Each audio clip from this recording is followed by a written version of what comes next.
كتب لهذه المباراة بين المغرب وليبيريا أن تلعب يوم 17 من شهر أكتوبر. المباراة التي كان من المفترض أن تجرى يوم 9 و8 من شهر سبتمبر، ولكن نظرا للحادث الأليم الذي أصاب منطقة الحوز، الزلزال الذي أصاب هذه المنطقة، وهو ما حتم على المسؤولين والقائمين على الشأن الكروي تأجيل هذه المباراة، كما تم تأجيل العديد من التغطية أمام الدفاع. نايف فكرت تمشي الكرة للسايس للاستحواذ مع البدايات، الدافع في ظروف الكوت ديفوار ممتازة، بينما العرضية تمشي مباشرة إلى الركنية، ضربة مرمى هي بمثابة يعني المنظار بالنسبة لوليد الركراكي افريقيا القادمه، في نفس الاجواء، في نفس الدور والسيستم الاعتيادي بالنسبه لوليد في المونديال السابق وحتى في كاس افريقيا القادمه. لكن بين الخنوس العرضيه ممكن جول. يا ايوب الاولى، يا ايوب الكره الاولى، يا ايوب يا الكعبي، الخنوس في الباس، التحضير ممتاز من بلال.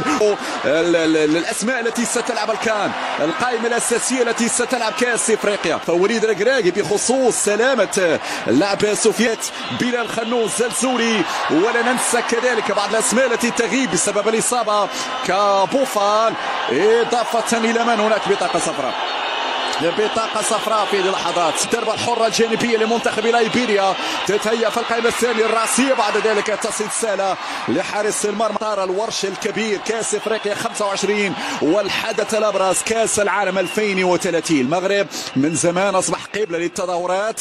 الجهة اليسرى ملعوبة الكرة عند الصمد الزلزولي، ولكن مبعدة بالراس مباشرة تتحول الى اويني، يرفع ديال الكرة في القائمة الاول بالراس الله.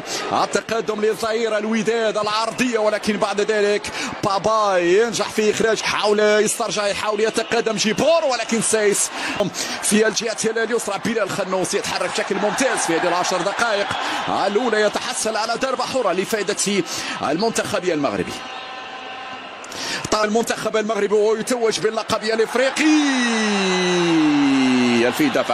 الفي دفع الحكم يقول هناك ضربة مرمى من حارت. نتكلم عن الروح القتالية ونتكلم كذلك عن الصبر والنفس الطويل، ان كاس افريقيا الرأسية. بعد ذلك هذه صعبة، مرة جانبية، كرة تمر جانبية خطيرة كانت على المرمى المغربية، والحكم إلى ماذا يشير في هذه الأثناء؟ ضربة مرمى ياسين بونو أخطر الكرات الليبيرية هذه لعدم مجددا اللقطة الماضية. طبعا لا خوف على المنحات، وهذا طبعا التصنيف إلى الواقع، والواقع يقول بأن المغرب الانطلاقة في هذه الهجمة. حارتي حاول المرور وفي خطأ بعد ذلك. نعم، حكم الموريشيوس يعلن عن مخالفة وبطاقة صفراء الأولى في صفوف الكعبي، ولكن مبعدة من دوي. رجعت مرة أخرى مغربية في صافرة. نعم، صافرة تأتي ولدينا ضربة حرة، شيء رائع ما يقدم. تمرير بلال الخنوس، ماذا سيفعل بلال؟ فكر في تسديد أكثر ما فكر في التمرير. بلال خنوس كان نيته أن يسدد مباشرة عوضا يمرر هذه الكرة تخرج مباشرة إلى ضربة مرمى. هل لاحظت خلال المؤشرات الأولية بأن المصراوي ربما أداؤه كظهير ليس هو الأداء نفسه كلاعب وسط الميدان؟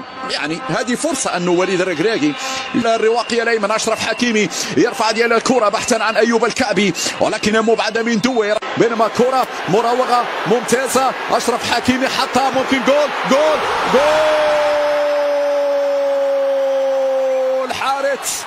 حارت امين يؤمن